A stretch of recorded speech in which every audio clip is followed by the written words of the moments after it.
বীৰ লাচিত সেনাৰ সচিব ৰন্তুমানী ফুকনে সংবাদমেল সম্বোধন কৰে আৰু এই সংবাদমেলতেই জুবিন গাৰ্গৰ ন্যায়ৰ বাবে আকৌ এবাৰ দাবী উত্থাপন কৰে। বীৰ লাচিত সেনাই দীৰ্ঘদিন ধৰি জুবিন গাৰ্গৰ ন্যায়ৰ বাবে দাবী উত্থাপন কৰিছে, সেইবাবে বীৰ লাচিত সেনাক টাৰ্গেট কৰা হৈছে।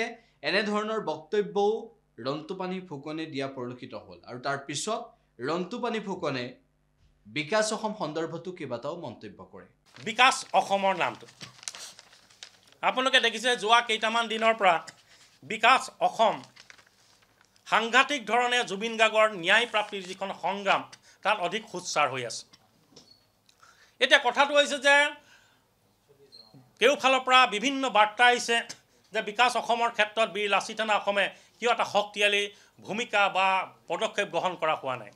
এতিয়া আমি এটা কথা আমি ক'ব বিচাৰোঁ, সেইটোৱে হৈছে যে যেনেকৈ ভাৰতীয় সংবিধান এখন বেলেগ ধৰণে চলে, তাত নীতি নিয়ম আইন শৃংখলা সাংবিধানিকভাৱে চলি যায়, ঠিক তেনেধৰণে সকলো ৰাইজে গম নাপাব বা তেখেতেও গম নাপাব যে বীৰ লাচিত সেনাৰ এখন সংবিধান আছে, সংবিধান মতে বীৰ লাচিত সেনাৰ সৈনিকসকল পৰিচালিত হয়, নীতি নিয়মৰ মাজেদি বীৰ লাচিত সেনাৰ সৈনিকসকল পৰিচালিত হয়।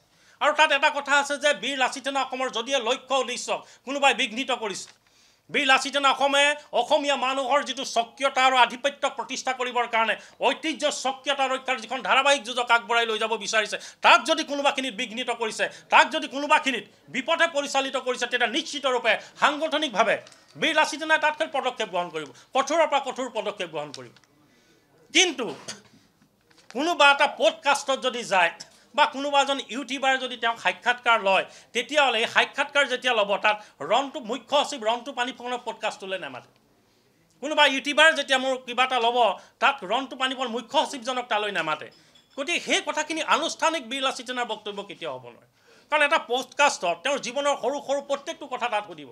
তাতো বহুতে সোধে যে আপোনাৰ প্ৰথম প্ৰেম কওক, দ্বিতীয় প্ৰেম কওক, আপুনি কোনখন স্কুলত পঢ়িছিল, আপোনাৰ সৰুতে আপুনি কি কি দুষ্টামি কৰিছিল, কেনেকুৱা ধৰণে আহিছিল, এই কথাখিনি কেতিয়াও সাংগঠনিকভাৱে এইটো সাংগঠনিক বাৰ্তা কেতিয়াও হ'ব নোৱাৰে।